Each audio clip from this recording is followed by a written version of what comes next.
वला यज़ालुल्लज़ीन कफ़रू तुसीबुहुम बिमा सनऊ क़ारिअतुन औ तहुल्लु क़रीबन मिन दारिहिम हत्ता यअतिय वअदुल्लाह इन्नल्लाह ला युख़्लिफ़ुल मीआद।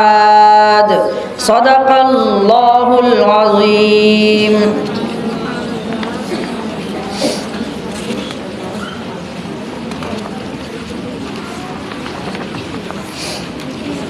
जी हम तर्जुमा पढ़ेंगे।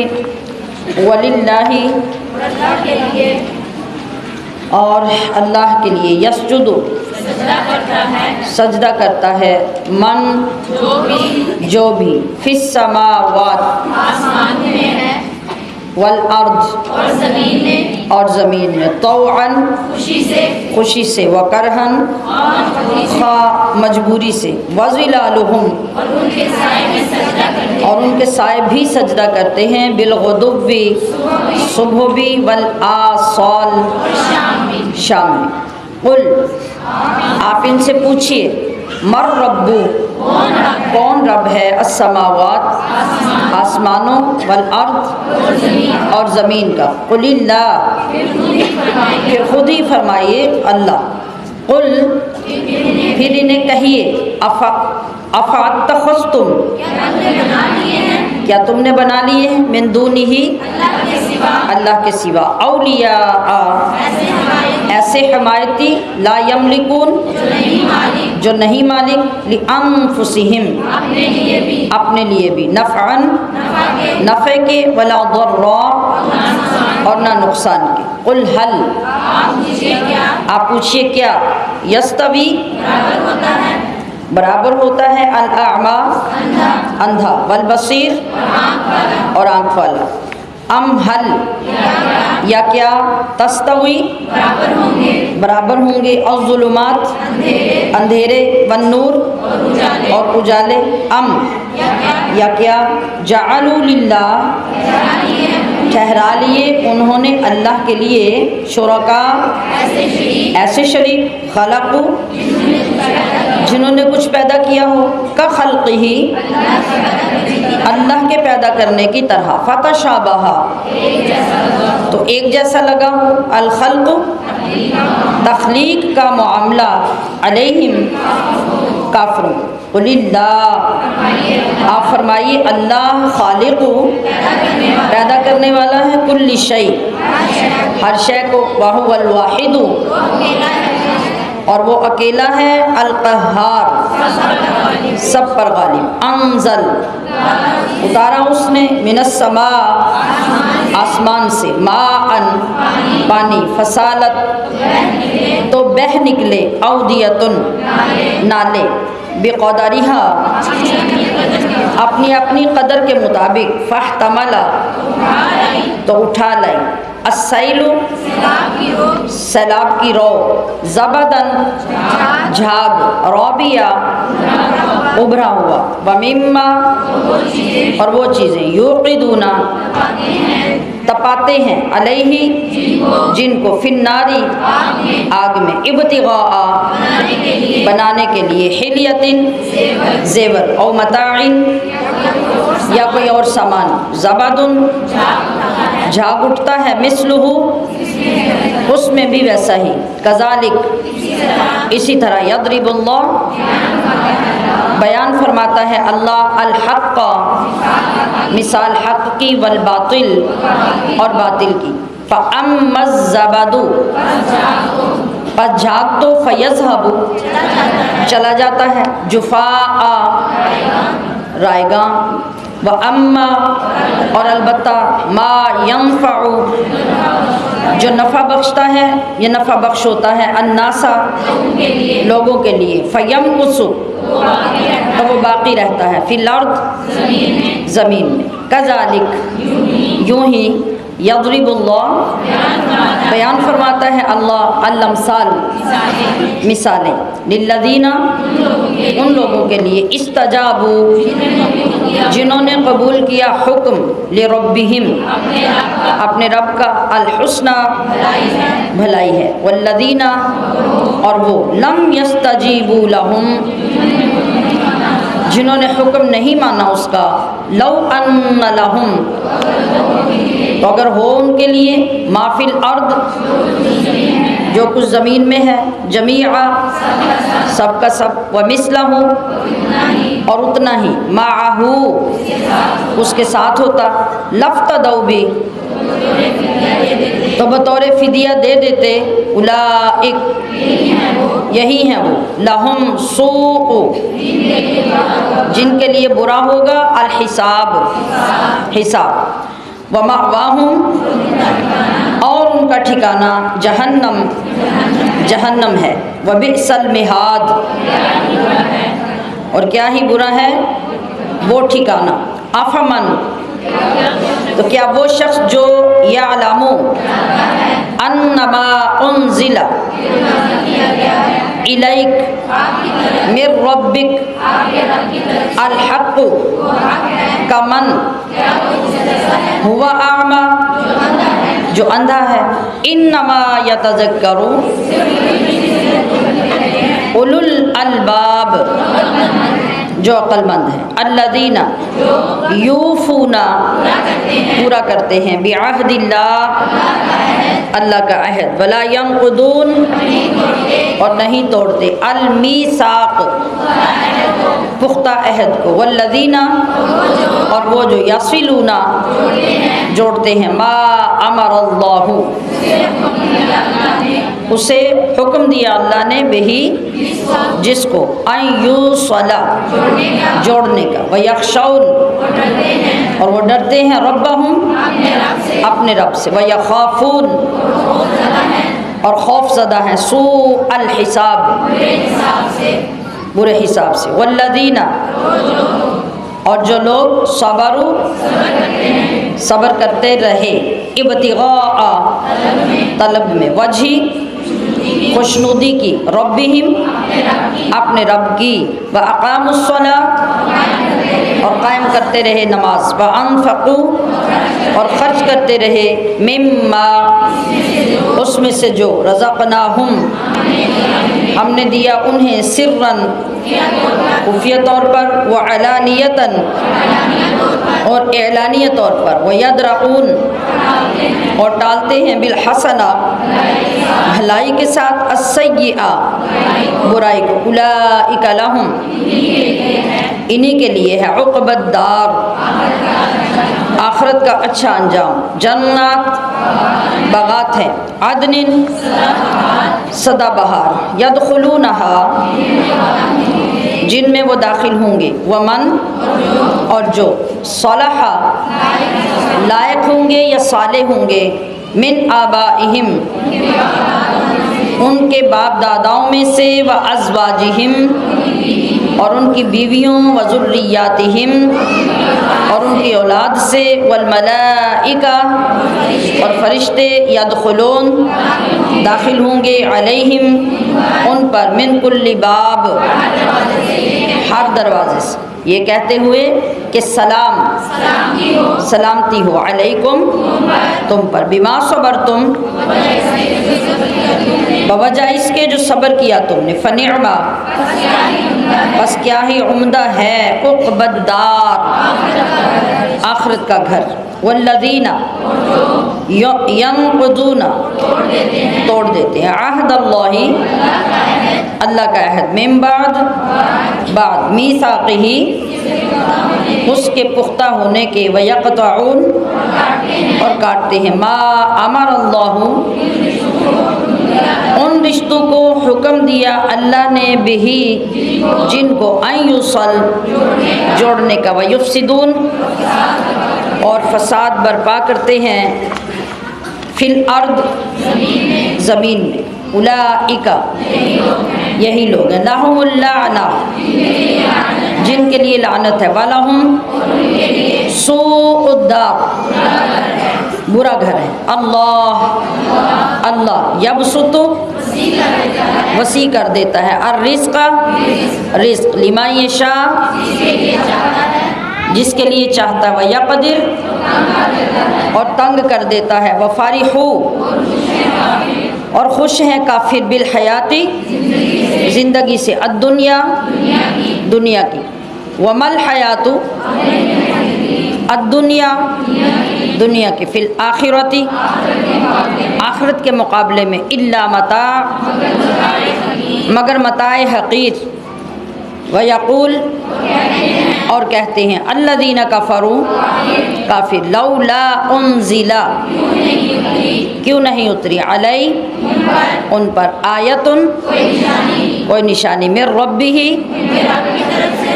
उनके रब की तरफ से, कुल, आप फरमाइए, इन्नल्लाह, लेकिन बेशक अल्लाह, युदिल्लु, मन यशा, व यहदी इलैहि,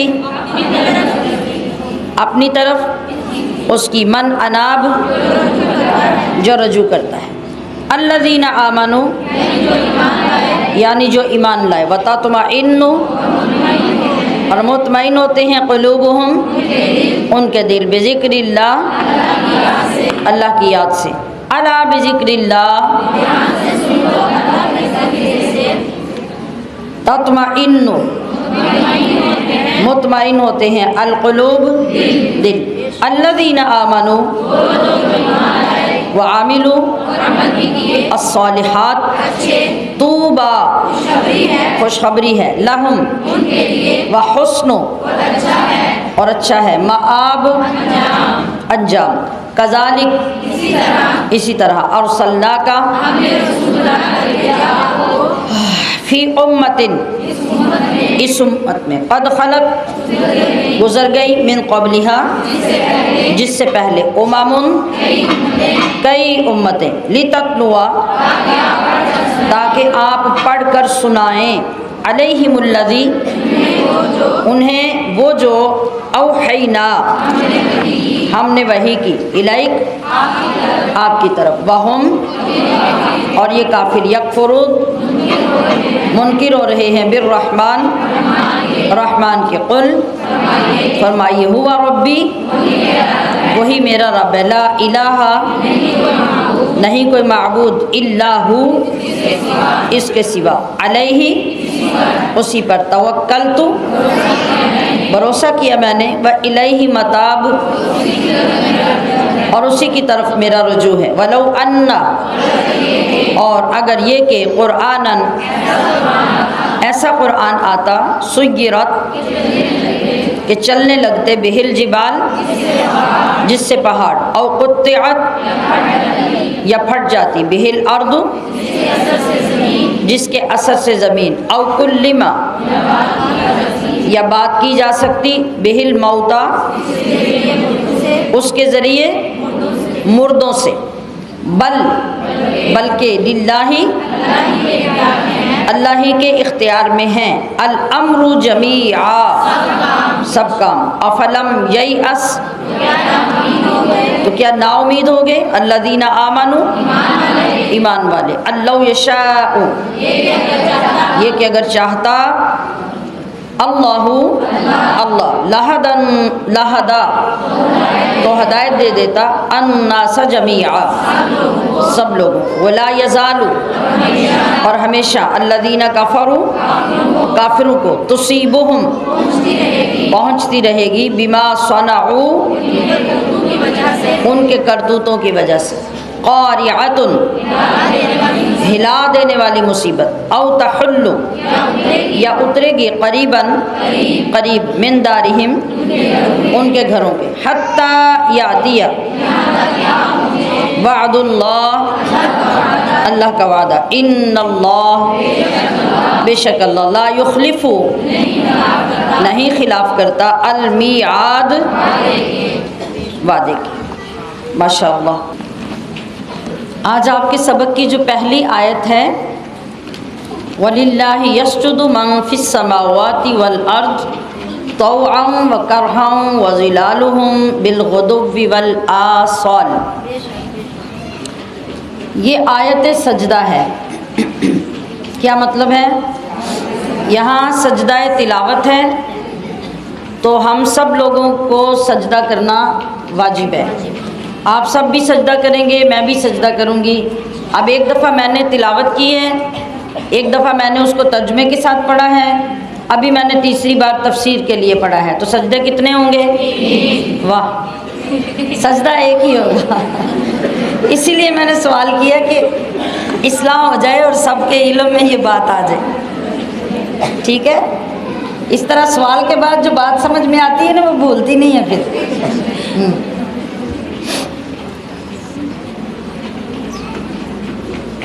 तो हमारे मुफ्ती साहब रहमतुल्लाह अलैह थे, तो वो हमें कुछ चीज़ें सिखा रहे थे और कुछ कानून बता रहे थे, और उस कानून में किसी को भी, किसी स्टूडेंट को मारने की इजाज़त नहीं थी।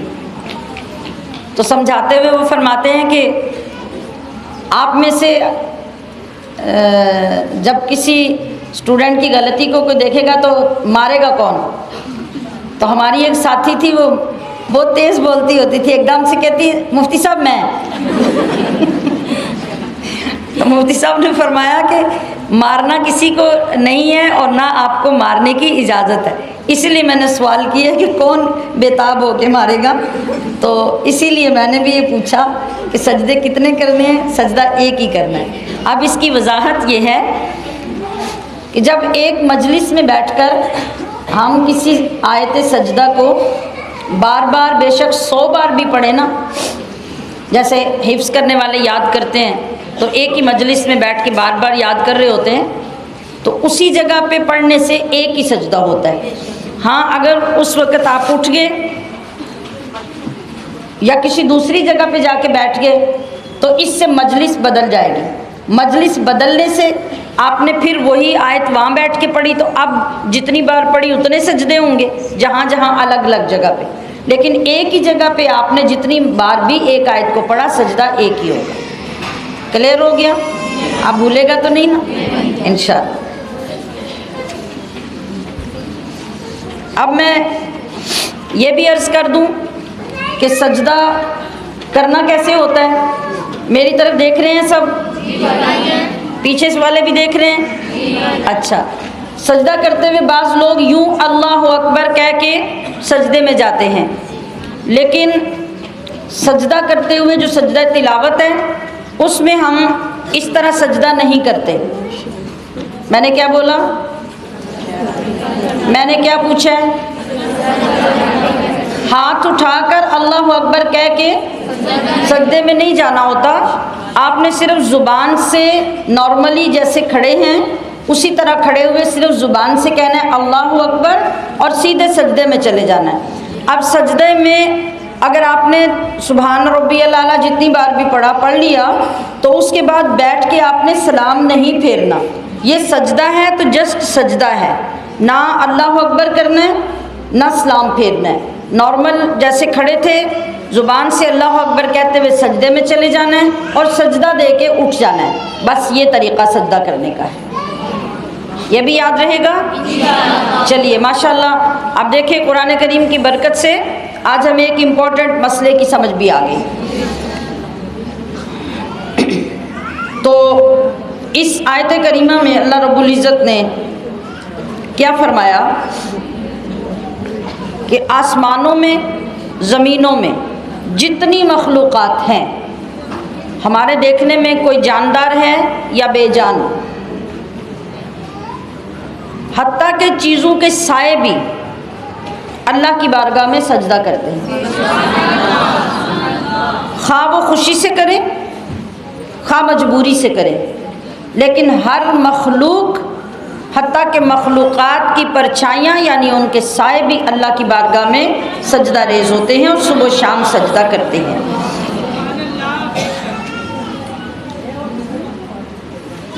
तो ए हबीब,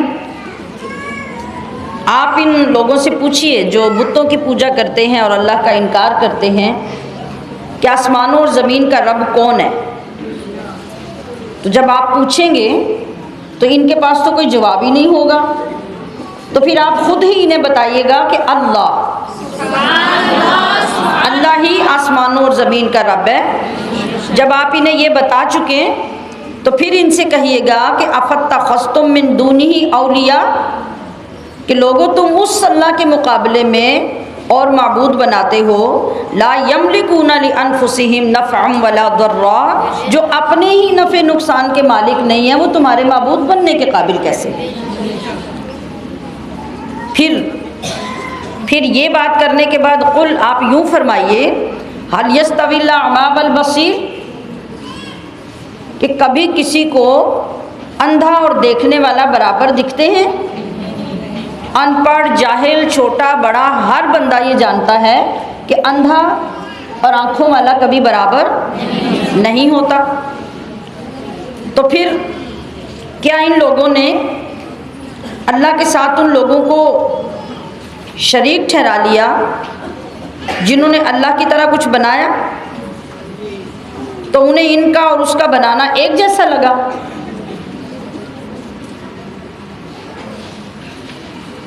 आप ये फरमा दीजिए कि हर चीज़ का बनाने वाला अल्लाह है और वो अकेला ही सब पे गालिब है, कोई और उसके मुकाबले में कायनात में दूसरा खालिक नहीं है। यहाँ ये मिसाल क्यों दी गई अंधे और आँखों वाले की?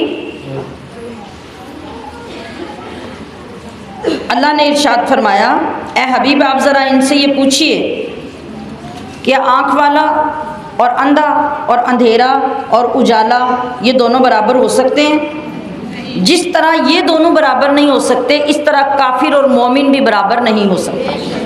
देखिए ज़रा अल्लाह करीम के समझाने का कितना सादा, कितना आसान अंदाज़ है, और वो अपने महबूब को एक एक बात बता रहा है रब्बे करीम कि हबीब आपको इस मिसाल के साथ बताया जाता है, आप इस मिसाल से इन्हें समझाइए, इससे समझाइए, ताकि इनके पास कोई उज़र बाकी ना रहे, ये लाजवाब हो जाए।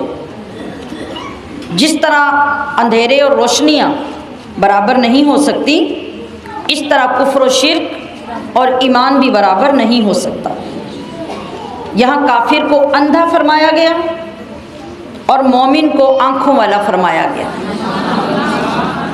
मतलब जिसने सारी ज़िंदगी अल्लाह और उसके रसूल को माना नहीं, उसकी आंखें कितनी ही खूबसूरत क्यों ना हों, कितनी ही तेज़ देखने वाली क्यों ना हों, वो ऐसे ही है जैसे अंधा है।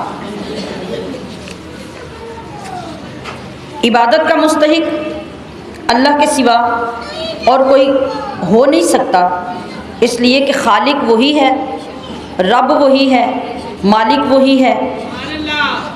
तो जिन बुतों को तुम पूजते हो, उन्होंने तो कोई चीज़ पैदा नहीं की। तो जब उन्होंने कोई चीज़ पैदा नहीं की, तो फिर अल्लाह का शरीक ठहराना कितनी बड़ी जहालत की बात है। और अल्लाह के सिवा किसी की कुदरत में कोई चीज़ पैदा करना है ही नहीं। हर चीज़ का मालिक व मुख्तार अल्लाह है, लिहाजा वही इस लायक है कि इबादत उसकी की जाए। पिछली तफसीर में भी अल्लाह ताला ने अपनी शान और कुदरत बयान फरमाई, हमारी तवज्जुहात कायनात के मनाज़र की तरफ की कि इनकी तरफ देखो, इन पे गौर करो, ताकि तुम्हें मेरी ज़ात की कुदरतों की समझ आए। यहाँ पर फिर अगली आयत में यही इरशाद हो रहा है कि जो तुम्हारा खालिक है, जो तुम्हारा मालिक है, अनज़ल मिनस समाई माआ, उसने आसमान से पानी उतारा। पानी उतारा तो ज़मीन पे क्या सूरत बनी? फसालत औदियतुम बिक़दरिहा, मुख्तलिफ नदियाँ, नाले, नहरें, दरिया अपनी अपनी वुसात और कैपेसिटी के मुताबिक बहने लगे। आप देखते हैं कि बारिश में जब तेज़ पानी आता है, बारिश बरस रही होती है, तो उसके बाद तक भी छोटी छोटी नालियाँ जो हमारी गलियों में होती हैं, वो भी, बड़ी बड़ी नदियाँ और नाले भी, और दरियाओं को जाके देखें कि वहाँ भी तेज़ पानी बहना शुरू हो जाता है। तो जिसके अंदर जितनी वुसात और कैपेसिटी होती है, वो उतने पानी को लेकर बहना शुरू हो जाता है। अब यहाँ पे मिसाल जो दी जा रही है, पिछली आयत में तो मोमिन और काफिर की मिसाल दी गई। अब इस मिसाल का खुलासा ये है कि जो बातिल होता है ना, बातिल, या कुफ्र, वो उस झाग की तरह होता है। जब तेज़ पानी आता है ना, तेज़ पानी, तो पानी के अपने ज़ोर से पानी के ऊपर झाग बनने लग जाती है। ये तो कोई भूली हुई बात नहीं है, सबको ही पता है। तो क्या वो झाग काम की होती है या उसके नीचे पानी काम का होता है? बोलिए ना। झाग आती है, वो ज़ाया हो जाती है या ख़त्म हो जाती है? अब इसी तरीके से यहाँ मिसाल दी जा रही है कि पानी की सतह पर, और जब सोना चांदी भट्टी में पिघलाया जाता है, तो सोना चांदी और तांबा वगैरह जब इनको पिघलाया जाता है तो इनके ऊपर भी झाग आ जाती है। तो क्या वो जो झाग होती है सोना चांदी और तांबे के ऊपर, वो असल होती है? नहीं, उसके नीचे जो पिघला हुआ मादा होता है उसका, सोने चांदी वगैरह का असल वो चीज़ होती है। इसी तरह बताया ये जा रहा है कि झाग अगरचे ऊपर होती है और उभरी हुई होती है, यानी पानी के ऊपर बुलंद होती है, तांबा सोना चांदी के ऊपर भी उभर कर झाग ऊपर आई होती है, नुमायाँ होती है, लेकिन वो ज़ाया है, बेकार है। इसी तरह अगर जुल्म या कुफ्र अगर उभर कर खुल कर भी सामने आ जाए, एक वक़्त में अगर आपको लगे कि इस पे चलने वालों की तादाद ज़्यादा हो गई है, इनके अंदर ताकत ज़्यादा है, तो वो बिल्कुल एक वक़्त में उसी झाग की तरह बैठ जाएंगे जिस तरह इन चीज़ों के ऊपर आने वाला झाग बैठ जाता है। कि बातिल को करार नहीं है। करार किसको है? करार हक को है। और हक क्या है? वो जो झाग के नीचे है। हक मुश्किल से सामने आता है लेकिन करार उसी को होता है। इसी तरह आप इसकी मिसाल इससे बड़ी कायनात में कहाँ नज़र आती है? जो मिसाल हक और बातिल की हमें करबला में नज़र आती है। आप देखिए कि बातिल कितना उभर कर आया था, कितना अजीम लश्कर लेकर आया था, और कितनी तबाही ज़ाहिरी तौर पे उस बातिल ने मचाई, कितनी जानें ली, खून की नदियाँ बहाईं। लेकिन बताइए कि वो बातिल कहाँ है? यजीद इब्ने साद, उनके पैरोकार, उनके हुक्म मानने वाले, उनसे इनाम लेने वाले कहाँ हैं? आज उनका कोई नाम लेता है? उनके नाम पर कोई नाम भी नहीं रखता। आज उनकी नस्लें कहाँ हैं? उनकी औलादें कहाँ हैं? लेकिन वो हक जो उसके उस वक़्त तो गलबे में नज़र आ रहा था, लेकिन जिस वक़्त ऊपर से वो झाग ज़ाया हो गया, उस बातिल का जोर टूट गया, अब क़यामत तक इस हक को कोई मिटा नहीं सकता। अल्लाहु अकबर। इमाम फ़खरुद्दीन राज़ी फरमाते हैं, इस आयत में जो मिसाल है उसकी वो अपने अल्फाज में बड़ी अच्छी वजाहत फरमाते हैं कि पानी से मुराद, यानी यहाँ जो पानी की मिसाल दी गई है, पानी से मुराद यहाँ कुरान करीम है। सुभान अल्लाह। वो भी रुक के मैंने ही कहना है या आपकी ज़िम्मेदारी है? जी। और नदियाँ जो बहती हैं, छोटी या बड़ी, अपनी अपनी कैपेसिटी के मुताबिक, उससे मुराद बंदों के दिल हैं। क्या मतलब है? कि अल्लाह ताला ने अपनी किब्रियाई, अपनी जलालत और एहसान के आसमान से जो रहमत का पानी नाजिल किया है वो कुरान है, और बंदों के दिलों की नदियों के ऊपर उसको नाजिल किया है। तो जिस तरह नदियों में पानी जगह बनाता है और नदी की कैपेसिटी के मुताबिक बनाता है, इस तरह लोगों के दिलों में कुरान के अनवार व तजल्लियात अपनी जगह बनाते हैं। जिस तरह वो हमें कम या ज़्यादा नदियाँ और दरिया और नाले चौड़े और तंग और नज़र आते हैं, गहरे और सतही, बिल्कुल इसी तरह जिस तरह इंसान के अंदर पाकीज़गी है, तहारत है, निजासत है, किसी के अंदर क़ुव्वत फ़हम की ज़्यादती है, किसी के अंदर क़ुव्वत फ़हम की कमी है, तो ऐसे ऐसे लोगों के दिलों में कुरान करीम के अनवार कम या ज़्यादा होते जाते हैं। अभी आप देखिए कि जितने लोग आप यहाँ तशरीफ़ फरमा हैं, आप में बहुत सारे लोग होंगे जो ये बातें सुन रहे हैं तो उनके दिलों के अंदर वुसअत पैदा हो रही है, उनके दिलों को तस्कीन मिल रही है। और बहुत सारे लोग वो होंगे जो हो सकता है बैठ के थक रहे होंगे, उन्हें लग रहा होगा कि हम कितना टाइम बैठे हुए हैं और हमें यूं ही लग रहा है जैसे कोई आम बात सुन रहे हैं, लेकिन जिसके अंदर जितनी नेकी और जितनी चाहत और जितनी नूरानियत होगी, उसकी जितनी कैपेसिटी होगी, कुरान के अनवार व तजल्लियात उतने उसके अंदर दाखिल होते रहे। अल्लाह अकबर। और जिस तरह बहते हुए पानी के ऊपर उभरने वाली झाग और ये जो मादनियात सोना चांदी तांबा पिघलता है और इसके ऊपर जो झाग आती है, ये जो मैल कुचैल होता है ऊपर, जैसे ही वो ठंडा होता है या पानी का ज़ोर कम होता है या सोना चांदी पिघला हुआ ठंडा होता है तो झाग ख़त्म हो जाती है।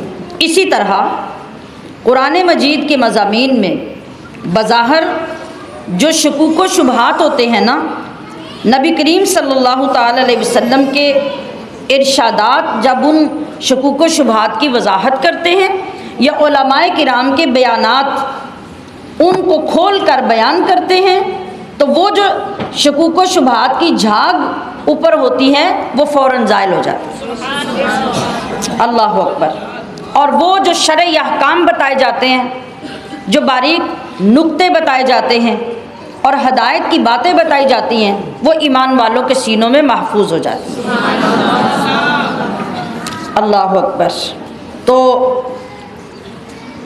जिन लोगों ने इस्तजाबू लिरब्बिहिमुल हुस्ना, अपने रब के हुक्म को कबूल किया, वो ऐसे खुश नसीब लोग हैं कि उनके लिए भलाई है। और लम यस्तजीबू लहू, जिन्होंने अल्लाह के अहकाम को कबूल नहीं किया, अन्न लहुम मा फिल अर्दि जमीआ व मिस्लहु माअहु लफ्तदौ बिह। उनका हाल क्या है कि अगर ज़मीन में जो कुछ भी है वो भी और इतना और लाकर भी उनको दे दिया जाए और आखिरत में वो अपने छुटकारे के लिए अल्लाह के हजूर पेश कर दें कि या अल्लाह ये सारा फिदिया हम पेश करते हैं तो हमें इसके बदले में छोड़ दे, तो अल्लाह फरमाता है कि वहाँ उनके छूटने की कोई जगह नहीं होगी। उलाइका लहुम सूउल हिसाब, इन लोगों के लिए फिर इंतहाई बुरा हिसाब होगा। वमावाहुम जहन्नम, इनका ठिकाना दोज़ख होगा। व बिअसल मिहाद, और सोचो ज़रा वो कितना बुरा ठिकाना है। अब वहाँ जाकर तो हमारे पास ना वापसी का कोई रास्ता होगा और ना छूटने की कोई सूरत होगी। हज़रत आयशा सिद्दीक़ा रज़ी अल्लाह ताला अन्हा फरमाती हैं कि नबी करीम सल्लल्लाहु अलैहि वसल्लम ने फरमाया, जिस बंदे से क़यामत के दिन हिसाब लिया गया, मैंने क्या बोला, वो अजाब में मुब्तला हो गया। इस जुमले पे गौर कीजिए। अब हज़रत आयशा फरमाती है, मैंने अर्ज़ किया कि क्या अल्लाह ने ये नहीं फरमाया कि अनकरीब इनसे आसान हिसाब लिया जाएगा? तो नबी अलैहिस्सलातु वस्सलाम ने इरशाद फरमाया, ये जो नरमी से लिया जाने वाला है ये दरअसल हिसाब नहीं है, बल्कि बंदे को हिसाब के लिए पेश किया जाएगा और बस अगर सवालो जवाब पे बात आ गई तो फिर वो बंदा अजाब से बच नहीं सकेगा। अब इसी तरह हज़रत आयशा सिद्दीक़ा अर्ज़ करती हैं कि नबी अलैहिस्सलातु वस्सलाम को फरमाते हुए सुना, नबी अलैहिस्सलाम को, ज़रा अल्फाज पे गौर कीजिए, कौन फरमा रहे? यानी अल्लाह के महबूब, नबियों के सरदार, उम्मत के वाली। आप अल्लाह से क्या दुआ करते हैं? अल्लाहुम्मा हासिबनी हिसाबन यसीरा। इसका मतलब है कि ए अल्लाह, मुझसे आसान हिसाब लेना, मेरे लिए हिसाब में आसानी फरमाना। आपसे कौन सा हिसाब होगा? हम पिछले दिनों से ये बात समझने की कोशिश कर रहे हैं ना कि ईमान खौफ और उम्मीद के दरमियान है। इत्मीनान ईमान के साथ नहीं है। जितनी उम्मीद और जितना खौफ कवी होगा उतना ईमान कवी होगा। तो अल्लाह के महबूब खुद अल्लाह की बारगाह में दुआ करते हैं कि या अल्लाह मेरा हिसाब आसानी से लेना। अब ज़रा आगे सुनिए। और जब आप नमाज से दुआ मांग के फारिग हुए तो हज़रत आयशा कहती हैं कि मैंने अर्ज़ की या रसूलुल्लाह सल्लल्लाहु अलैहि वसल्लम आसान हिसाब क्या चीज़ है? तो इरशाद फरमाया आसान हिसाब ये है कि बंदे को उसका नामा अमाल दिखा दिया जाएगा, यानी जैसे एक बंद रजिस्टर या खोलकर सरसरी नज़र उस पर डलवा दी जाए और फिर उसको माफ़ी दे दी जाए। बस उसे ये पता चल गया कि ये मेरा नामा अमाल है, उसमें से ना कुछ देखा गया ना कुछ पूछा गया, सरसरी नज़र डाल दी और फिर उसको माफ़ी मिल गई। तो ए आयशा, जिससे हिसाब में उस दिन जरहा कर ली गई वो हिलाक हो जाएगी। इस बात को समझने की कोशिश कीजिए। ये नए जुमले हैं जो मैं आपके सामने रख रही हूँ, इस तरफ कभी तसव्वुर किसी का नहीं गया होगा। मतलब क्या है कि हमें भी अपने हिसाब की कितनी फ़िक्र करने की ज़रूरत है और कैसे अमाल की ज़रूरत है जिनकी बरकत से हमारे हिसाब में भी आसानी हो सकती हो। हमारे तो अमाल ही इस क्वालिटी के नहीं हैं कि हम यही सोच लें कि उनको लेकर हम अल्लाह के हजूर पेश होने के काबिल हैं। सख्ती और नरमी तो इसके बाद की बात है। जब अल्लाह के महबूब अपने लिए ये दुआ फरमा रहे हैं तो सोचिए हम किस मकाम पे हैं। अच्छा, अब ज़रा आगे सुनिए हज़रत अबू हुरैरा रज़ी अल्लाह ताला अन्हु की रिवायत। आप फरमाते हैं कि सरवर आलम सल्लल्लाहु ताला अलैहि वसल्लम ने इरशाद फरमाया, जिस बंदे में 3 खूबियाँ होंगी ना, आज ये बड़े काम की बात है हम सब के लिए, जिस बंदे में 3 खूबियाँ होंगी उसके हिसाब में अल्लाह आसानी फरमा देगा। ज़रा गौर करें, अगर हमारे लिखे हुए एक एक अमल के बारे में बाज़ पुरस कर ली गई हमसे, जवाब है हमारे जो अमाल हैं उनका जवाब है कोई सुरखरुई की सूरत होगी नहीं। तो फिर कौन से काम करके हम अपने इन अमाल के हिसाब में आसानी करवा सकते हैं? कभी कभी ऐसा होता है ना, लाइनें लगी हुई हों, कभी ऑफिस में, कभी किसी अदालत में, कभी किसी जगह पे। तो बाज़ लोगों का तो होता है कि उनका पासपोर्ट ही समझ ले कि उनके हाथ में हो तो उनका एक एक पेज उलट पलट के 4-4 मरतबा देखा जाता है। गाड़ियाँ जो रोड पे चल रही होती हैं उनको देख लें कि जब पुलिस ने ठान ली हो ना कि इसका चालान करना ही करना है, तो वो 10 कागज़ दिखा दे तो 11वें पे ऑब्जेक्शन लगा के उसको लाजमी पकड़ लेते हैं और उसका चालान कर देते हैं। और जिसका चालान नहीं करना उसका उलट पलट के फ़ौरन कागज़ वापस करेंगे, कहेंगे जाओ। बात बन गई ना। ऐसे ही एयरपोर्ट्स पे भी, अदालतों पे भी और ऑफिसेज़ में भी, बड़ी जगहों पे बहुत से लोगों के साथ ऐसे हो जाता है। तो क़यामत में भी ऐसे ही होना है। जिनको रब चाहेगा उनके नामा अमाल यूं पहली नज़र में दिखा के उनको कहा जाओ, और जिन की शामत आ जाएगी फिर जब एक पेज पर भी जरा होनी शुरू हो गई तो कोई बच नहीं सकेगा। तो दुआ करें कि वो जरा का मौका ही ना आए। तो किन लोगों का नहीं आएगा? यानी सिर्फ हमारे दुआ करने से नहीं, कुछ कमाई करने से भी ताल्लुक़ है। अब 3 औसाफ बताए नबी अलैहिस्सलाम ने कि अगर ये 3 बातें आपने अपने अंदर पैदा कर ली तो हिसाब में आसानी हो जाएगी और अल्लाह उसको हिसाब के साथ नहीं अपनी रहमत के साथ जन्नत में दाखिल फरमा देगा। सहाबा के सामने जब आपने ये बयान फरमाया तो सहाबा ने अर्ज़ की, या रसूलुल्लाह, हमारे माँ बाप आप पर फ़िदा हो जाएं, वो कौन से औसाफ हैं? आपने इरशाद फरमाया, पहला ये कि जो बंदा तुम्हें महरूम करे तुम उसको अता करो।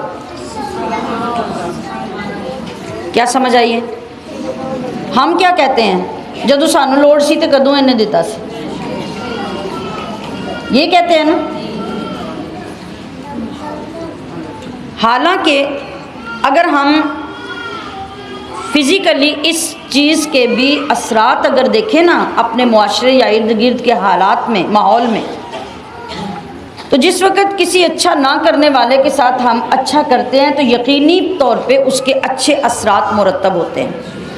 आप अच्छाई ना करने वाले के साथ अच्छाई करके उसका सर झुका देते हैं कि नहीं, ऐसे ही होता है।